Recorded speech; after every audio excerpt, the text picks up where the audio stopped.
Hello, everybody, and welcome to the GMS Magazine channel. I am Paco Garcia, your host, and this is the RPG Interview Room, the show in which I am lucky enough to get together with people from the world of role-playing games and ask them about their projects and, well, everything else.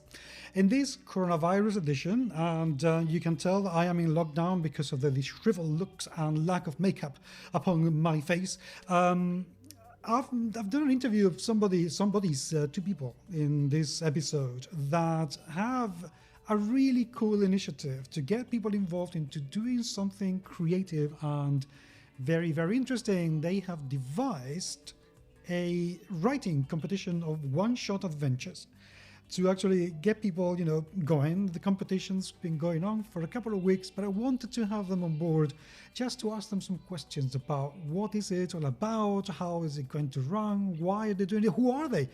I have no idea. So, well, let me show you. Here are William and Darren.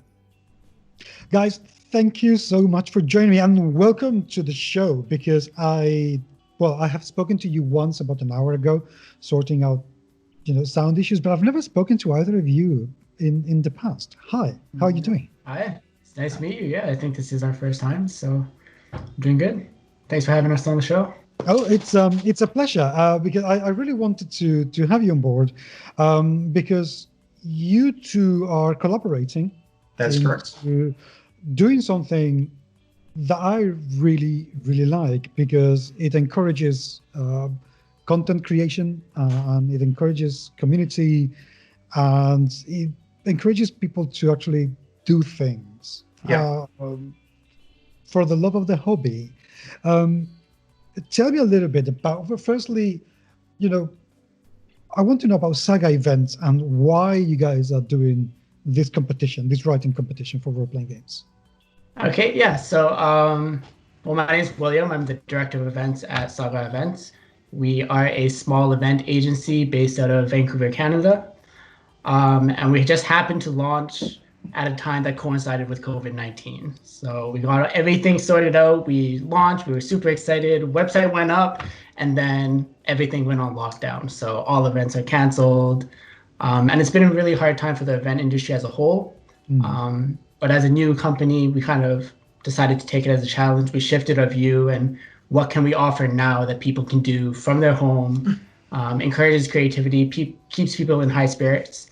And this idea just kind of popped in my head one morning. And I was like, yeah, it'd be cool if we did a contest for fantasy RPG one-shots. And then people can send it in and we can do it. And then it also ties into some future live event plans that we have for the next couple of years once this whole thing calms down a bit. So yeah, that's what we've decided to do. So you've basically done something because you can?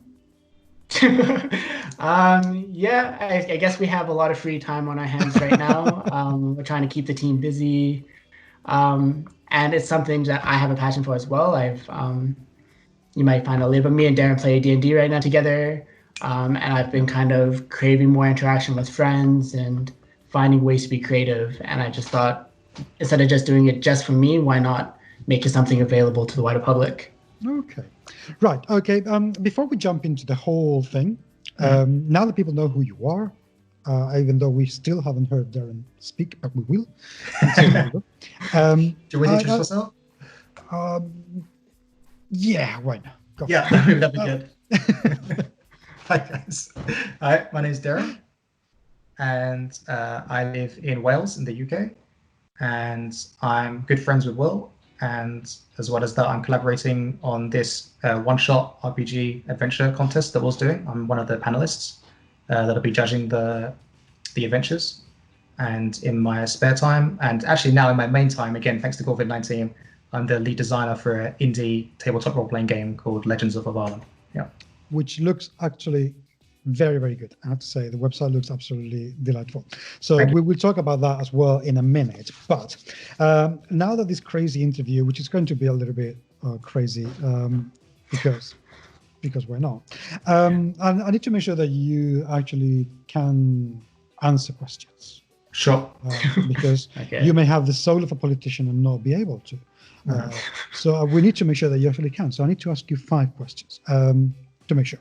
Question number 1, and you can answer in whatever order you choose. Okay. Tea or coffee?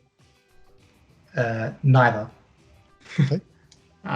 Coffee, black, strong. Yeah. My kind of man. I like it. The mountain or the beach? I won't say what I'm thinking, but I will say beaches because just more relaxing, I guess. Yeah. That said, I do like snowboarding, so yeah, I don't know. That's a harder one than tea and coffee. Yeah. I like the beach for vacation, but all year round, I'm going to choose the mountain, I think. Okay. Yeah. Makes sense. Cars or motorbikes? It's going to be a neither again, but I would say that cars are more useful. So I have to pick a car on a utilitarian basis, purely. Okay. Yeah, I think I'm going to go with cars as well. I'm not a huge fan of either, but I tend to lean more towards older muscle cars. They do catch my eye. Okay.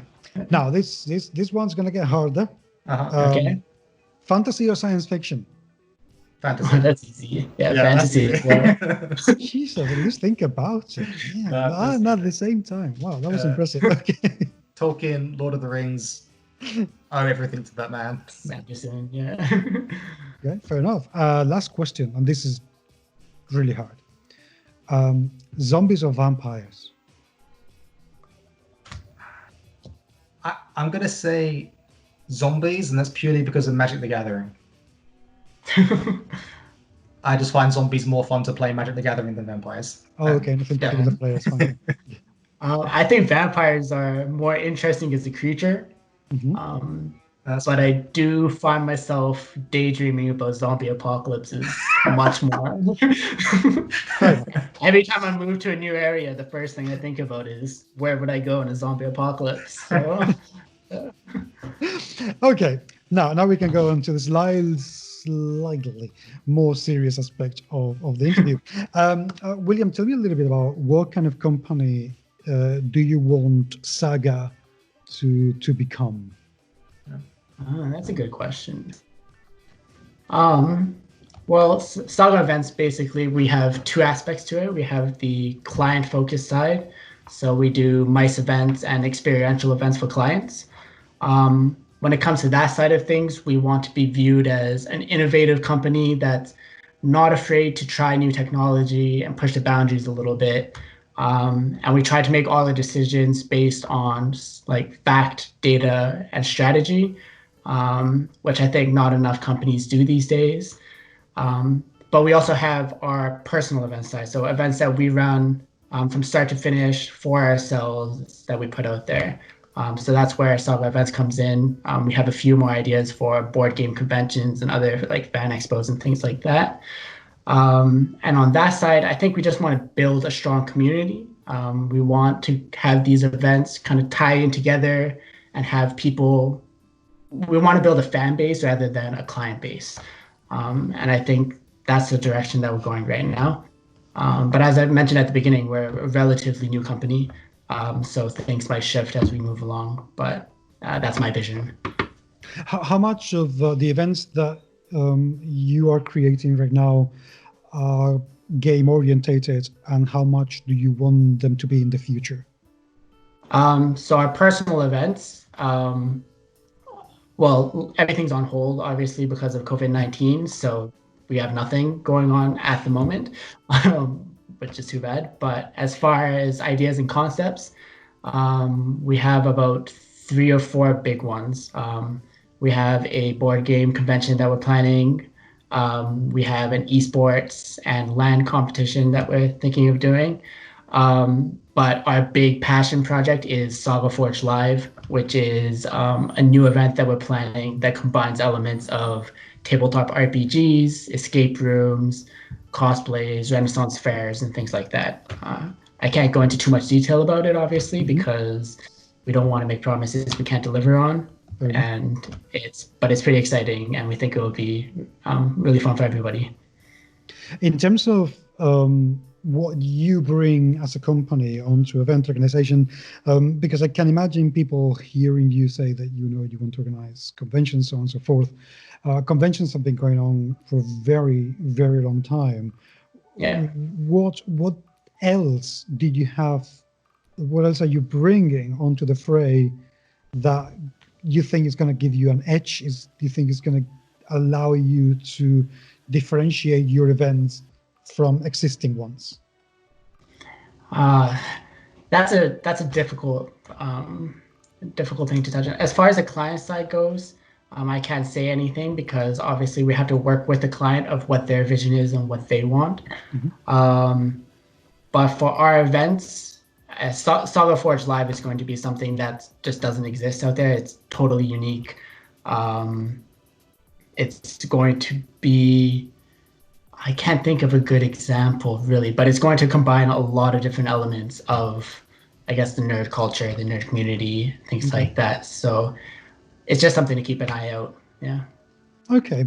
Now, if we go on to creating this event, because at the end of the day, this one-shot competition is just a different type. Yeah, online event. Yeah. That you have done. What are the skills that you thought, okay, we can start doing this and help us in the long term? Because a one-off event is not particularly a fantastic idea, is it? And I can imagine that this can be something that could be recurring. That is the plan, yeah. So this event came up because of COVID-19. We wanted to do something now as fast as we can to get people involved. And because of that, the time frame of planning it has been very short. We had a couple weeks to put everything together, collect all our panelists, get the prizes ready, and then it's going to be closing in a couple weeks for submissions already, and then we're going to have to do the judging.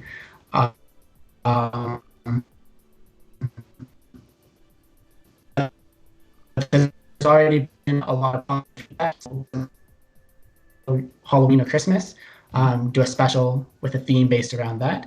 And then we do want to make it an annual contest with plans to expand. So this year there's a grand prize. That's it. But as it goes on, we're thinking of opening it to... Can you repeat that? You said the grand prize. I think you lagged out just for a second there. Oh, sorry. There's a grand prize for the best overall adventure, which we have our own marking scheme for, which the panelists will judge based on. But in following years, we want to include things like most memorable NPC or best fan artwork or best combat interaction scene and things like that. So there is plans to expand this to more than what it is now. And then obviously once Saga Forge Live comes into play, we do have plans to have the two interact.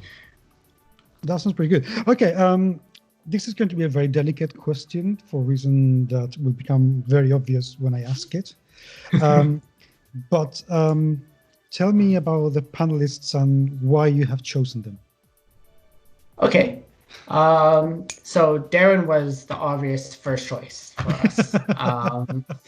Me and Darren go way back. He was actually my first DM. He introduced me to tabletop RPGs. So in a way, if I never knew Darren, this might never have happened. And I knew he was working on this game that I've played a little bit in the early development phases and looking forward to playing now that it's all fleshed out. So I got in touch with Darren right away. And then we kind of built off there. I had a few connections with Thom. We worked on an eSport event called Insomnia in the UK. So I reached out to him and for some of his connections. But the idea was to bring in... Oh, sorry? So I'll just say, I know Insomnia. It's a big gaming convention, right? Yeah. So I worked on the eSports side there. Cool. But the goal was to bring panelists with different expertise. So we have people like Darren, obviously, who's developing his own game, who knows a lot of what goes into a great adventure that way. We have a few seasoned DMs who do live streams and podcasts, who are experienced at running adventures. And then we have more science and data and theory-based panelists as well. So altogether, we have 5 panelists. And we think that the combination of all 5 kind of gives us a very diverse view of tabletop RPG adventures, which will help us select one in the best possible way. It's one of those things that's kind of hard to judge because a lot of it is subjective. So we're just bringing in as many viewpoints as possible to try to make an informed decision on that. That makes sense to me. Darren, what do you bring onto the fray? Why are you there? Why am I here? Well, the first thing Will said to me is, Darren, is this a good idea? And I said, yes, bloody good idea. Because I said, has no one done this before kind of thing? And like we searched online, we all checked previously, and we hadn't really found anything substantial. I'm sure the old magazines used to have like send in your adventures and like fan written content and that kind of thing. But that kind of stuff has kind of fallen by the wayside now of like submit your ideas to something and see what other people think of it and then come together and see what the best outcomes are. And then everyone can use those ideas together, you know? So there seems like a hole in the market for like these kind of competitions that people can submit their own ideas for in the role-playing game community. So as soon as he said that, I was like, yeah, are we not doing that already? We should be if we're not. And then he then asked me what should the judging be about and things like that. And I gave him some ideas on what are like the key components for like a one-shot adventure. We handled a few terminology because I'm kind of like in deep in like the nitty-gritty of RPG design, so I frequent a lot of forums about RPG design, and so there were a few words here and there that weren't in the right way they should be, so we fixed that kind of thing. So I was basically brought on immediately to flesh out the idea of the competition and make sure everything sits right inside the RPG nomenclature and community design theory and that kind of stuff for Will and the team. Yeah. Does that answer your question? It does. But then that leads me to the next question, which is, what would you like to see in the adventures from the like contestants? Yeah.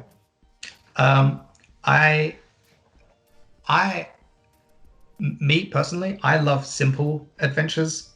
But again, this is all subjective. But for me personally, I love simple adventures that.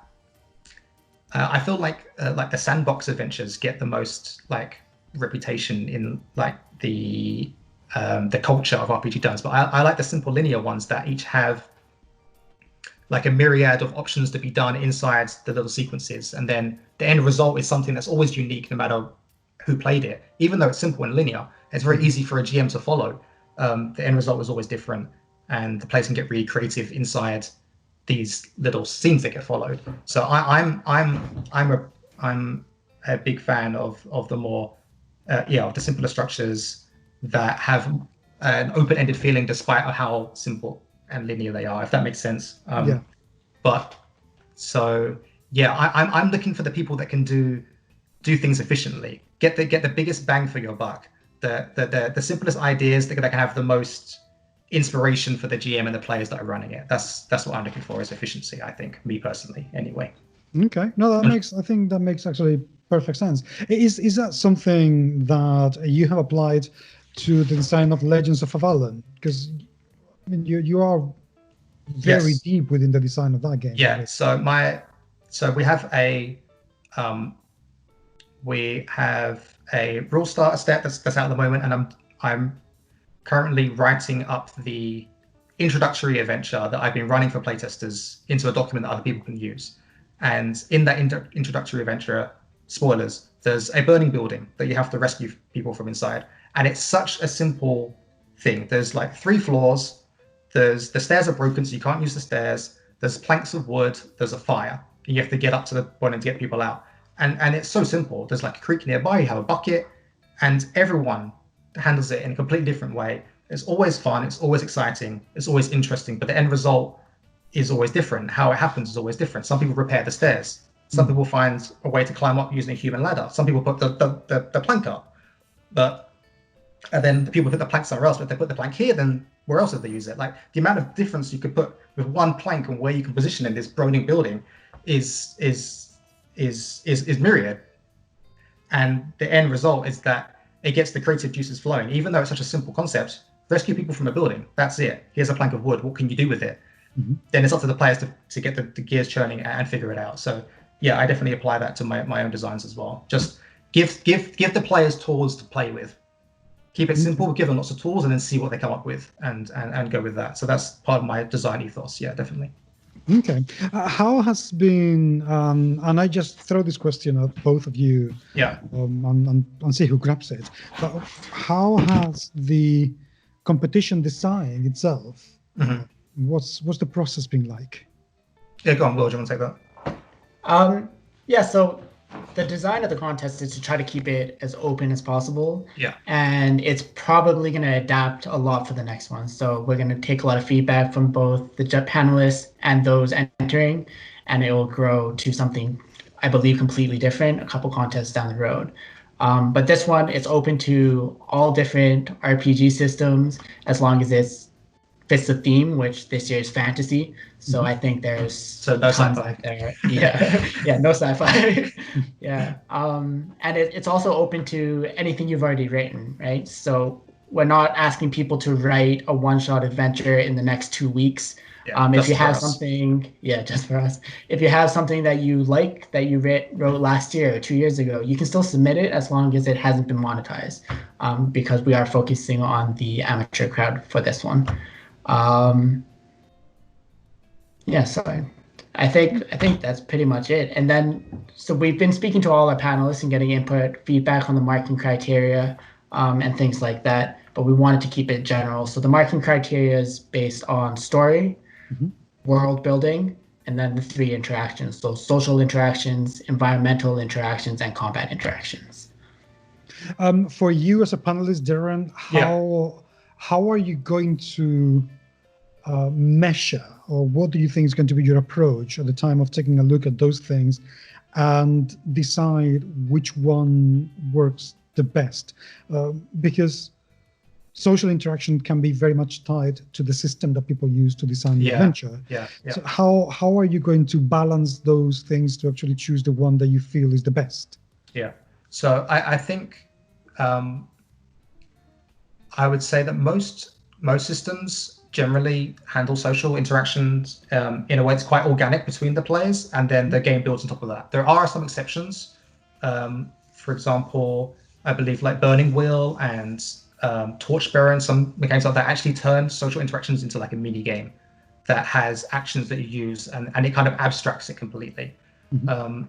So that said, regardless of how the system actually interacts with it, the key point of a social interaction is there's an NPC and you want something from the NPC, or you want them to do something that they are unwilling to do for some reason, and you have chosen not to impart force upon them to get them to do what it is that you want them to do. So the setup for the scene is something you can judge regardless of what system is being utilized in. Is it an interesting thing that you want the NPC to do? Is there a good reason why they don't want to do it, or more than one reason? Does it seem feasible that the players could convince them to overcome the reasons that they're given for not wanting to do it?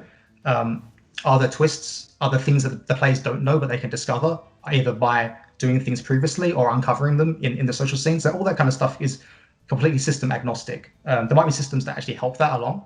For example, Legends of Avalon has some features for fun for that. So I believe it's more. I'm more interested to see how the GM set up the literally the scene, set up the environment that interaction takes place in, and what it is they want the players to try and get out of it. And then again, like I said, give them tools for them to play with, to see how they get there. So that's the kind of stuff that I'm looking out for. Is seeds of tools, seeds of information, and that kind of thing. So lots of toys to play with, I think, is what I find most interesting. Yeah. Okay. And that applies to social scenes, conflict scenes, environmental scenes, as I said. Yeah. Is there any content that should be discouraged from entering the competition? Yes. So there is an age limit to content, right, Will? Yeah, it's 14 plus. There are a few geographical locations, I believe, like Russia and France are left out just because of the individual countries' guidelines that we have to follow. And then any content that we deem unsuitable for the general public, the wide audiences, will be flagged and disqualified. Yeah, because the end result here is that there will be a winning adventure and it will be publicized for free for other people to use, right, Will? Yeah, so the winners will be played on a live podcast by Northwest, an Atlanta-based D&D podcast, and it will be available to everybody to listen to in the end. So it has to be appropriate for all age groups. Now I need to dig into that a little bit, because although I can understand why you're doing that, and I completely agree, but I need to know a little bit more about what kind of content you would deem suitable or unsuitable, because it's a very wide, it's a very wide range of things. What becomes suitable or unsuitable?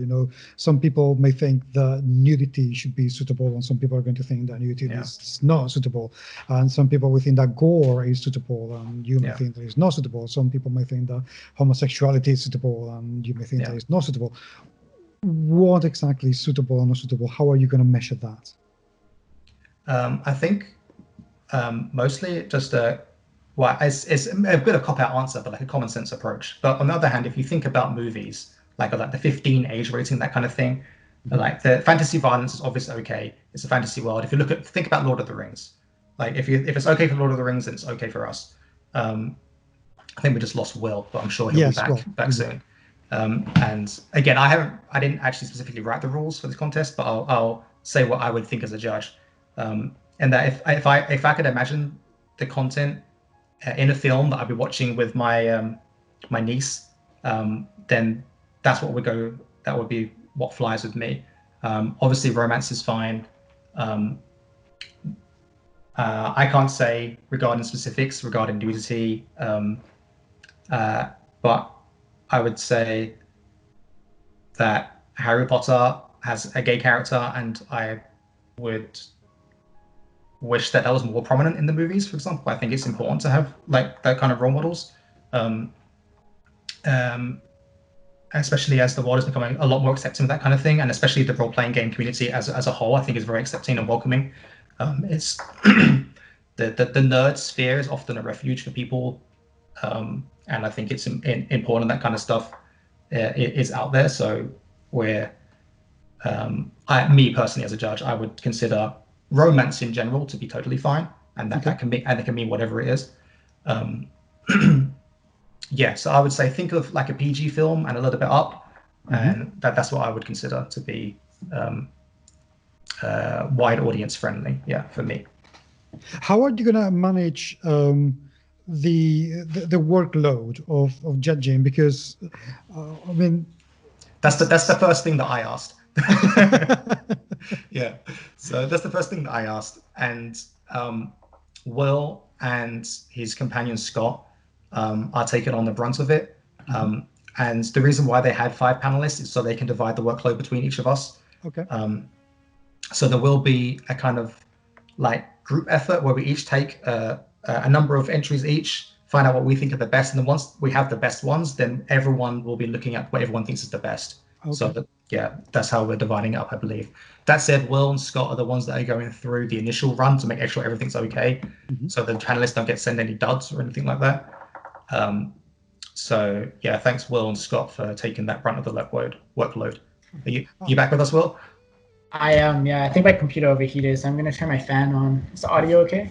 That's fine. That's fine. That's fine. I was asking Darren, and I would like to bounce that question to you. Is that how are you going to handle the workload of having to go through all the adventures and having to read the whole thing and decide how things are going to progress? I just heard the tail end of what Darren was saying, but that pretty much sums it up. So we're going to be dividing entries into pools. So first, me and Scott and some volunteers are going to go through everything and make sure all the rule guidelines are met.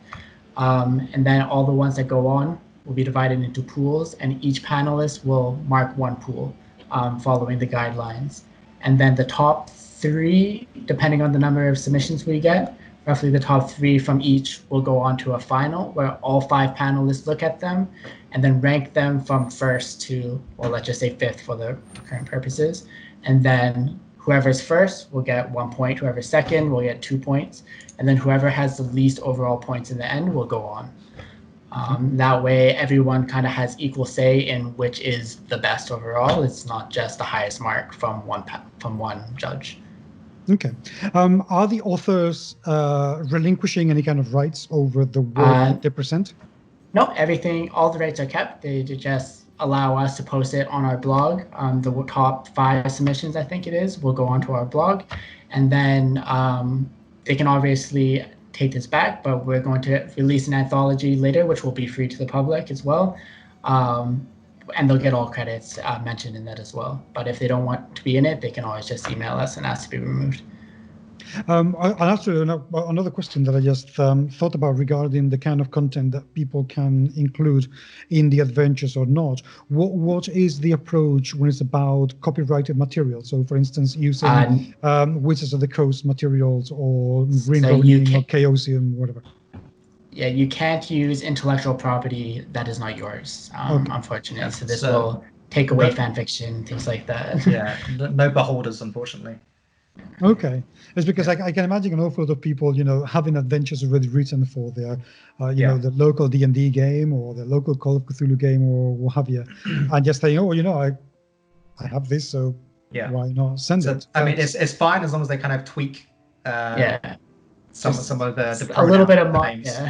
modifications, and it should be fine. Yeah. Okay, so anything that is public use. Yeah, and of course, I mean, Will and Scott will be going through them as well and finding things. And if it's mostly fine and there's something that's slightly off, I'm sure you'll be willing to. Yeah, so we're not going to do this all at the end. So as you submit, we're going to be checking them. So if we do notice 1 or 2 small mistakes, we'll just email you right back and just be like, hey, you have to change this, and then we can accept it. And then we'll give some leeway at the end as well. If it's just a minor thing that's easy to fix, if it does make it to the grand prize, we'll just ask them to fix it. Right. So I didn't know that. I'm sure that helps answer your previous question as well about what's appropriate for these adventures. You don't have to go in blind. They will give you some feedback if there's something that we feel is not appropriate. Yeah. Okay, that makes sense. Now, you're also doing something that I haven't really seen done before, and is that you're offering a feedback service, a paid service for people who would like to get feedback from the panelists. Tell me a little bit about that. How is that going to work, and how much is that going to cost?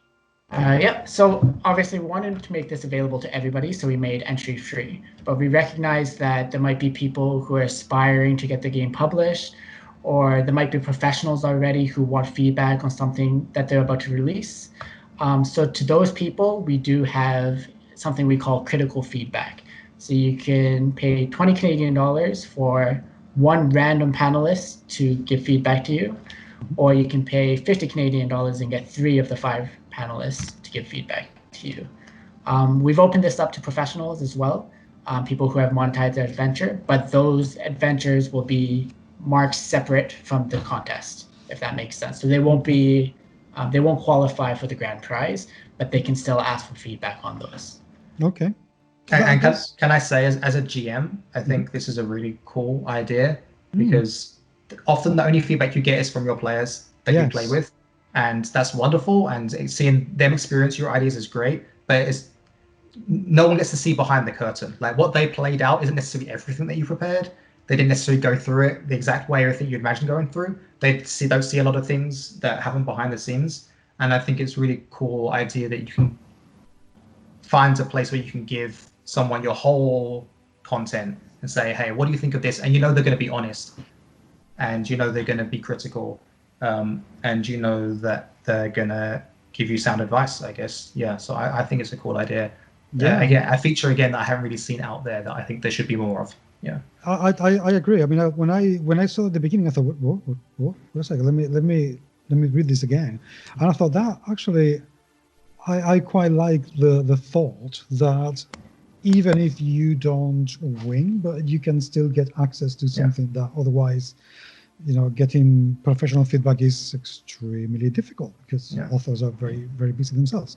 Also, one more thing. Will, I don't want to put my foot in my mouth here, but I'm not wrong that some of the money does go to charity, right? As well. Yeah, that's what I wanted to talk about. This is nonprofit, so if you do pay for that, the money gets split 3 ways. So it goes to some of the startup fees that we've had, and once that reached, that gets cut off. And then part of it goes to our panelists who are taking extra time to write out these feedback and reviews for you.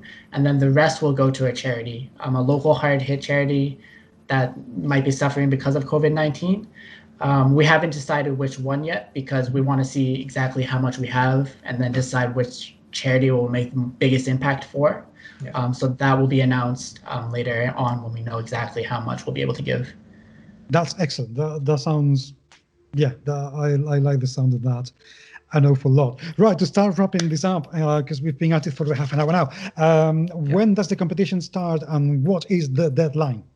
The competition has already started, so submissions are open, and the deadline is May 11th at midnight in Pacific Daylight Time, so here in Vancouver. Okay. So I think that gives you guys in the UK a little bit of extra time.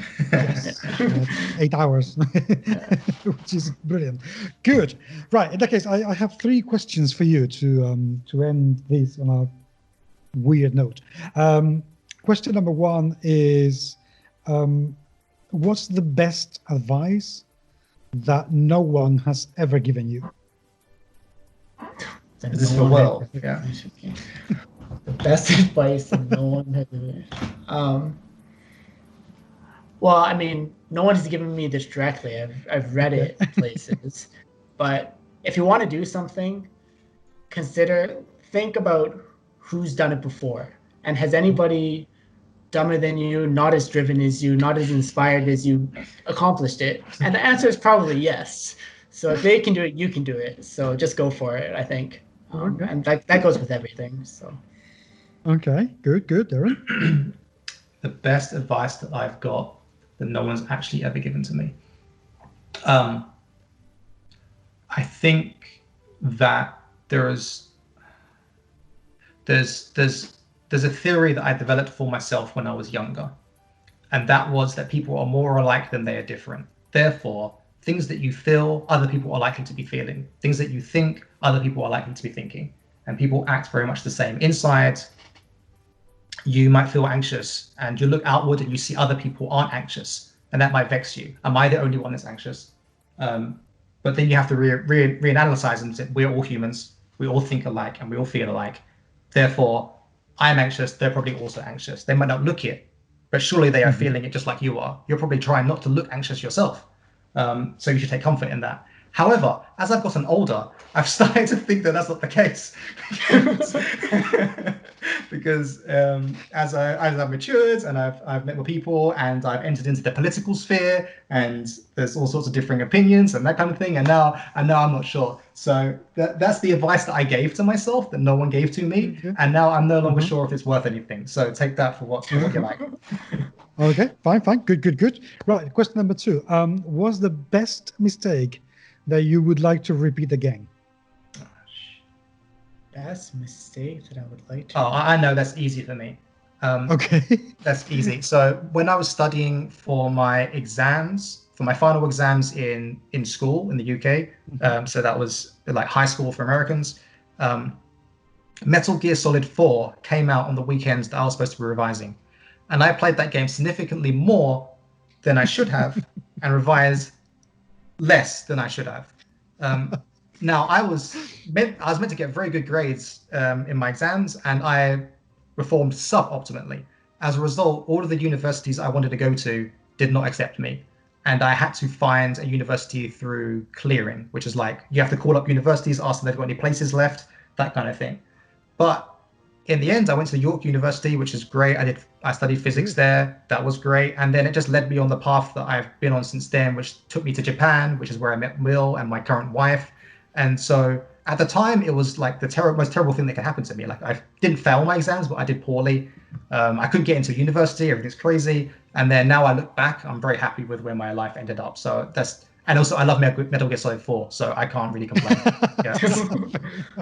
So that was easy. That kind of sparked an idea for me too. So after uni, I decided I wanted to be a teacher.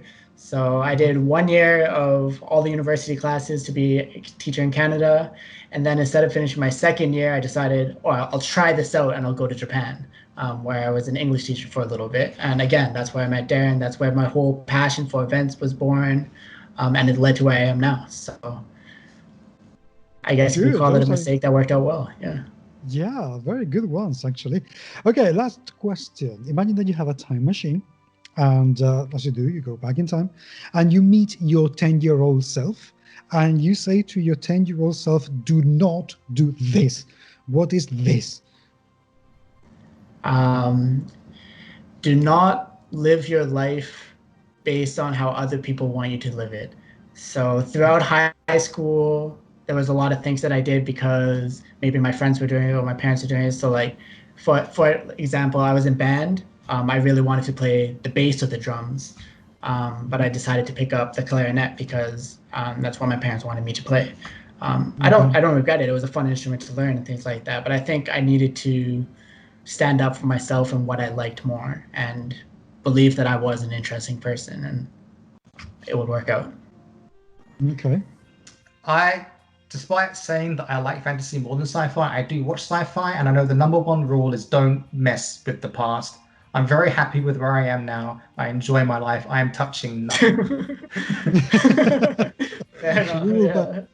So you would go back to your 10-year-old son and say, yeah, whatever, go away. No, yeah, you got this, kid. You got this. Guys, thank you very much indeed for being with me today. It would be great to have you back and talk about what the outcome of this competition has been and how it's affected you both as an event organizer, as a GM, as a writer, and see what you've got out of this and how the experience has been, because I think this is a really brilliant initiative and I really like it. I hope it succeeds very much. Thank you, Becca, and I would love to come and talk to you again about Legends of the Varden sometime. Absolutely. I'm taking that for granted. Absolutely. Yeah. I mean, I'm never going to ask you if you're going to come. I'm just going to tell you that you will come back. Definitely. But yeah, I'm super excited about this competition. I think it's such a cool idea. I'm really excited to see what people submit. I love reading ideas about what other people have made. I love just ingesting other ideas into my mind from the aether. I'm like a machine that just wants to process more information. So I'm so excited to see what other people submit. I'm looking for the quirky stuff. I'm looking for the fun stuff. I'm looking for the normal stuff. I'm just excited. Again, thanks Will as well for making this happen. I think it's so cool. Thanks for letting me get involved as well. Thank you, Paco, for being a great interviewer and letting us come onto your show. So I appreciate that a lot. Yeah, this has been a lot of fun. I think it'd be great to come on again. Good. I look forward to that. Thank you very much indeed, guys. Thank you. Yes. I really sincerely hope that you will participate. Even, to be honest, even if you're not going to enter the quiz or the competition or whatever, just go for it. Just write something down. Get your creative juices flowing. And at the end of the day, if you end up with something that you can use with your friends, great. And if you end up having spent a few hours just doing something cool, that's great. We all need something at this time to think about, to take our minds off things. And this could be a very, very good exercise. So I hope that you will. Very much looking forward to seeing the results of the competition. But until the next time, thank you very much for being there. It is truly and genuinely appreciated. And I will talk to you very, very soon. Take care.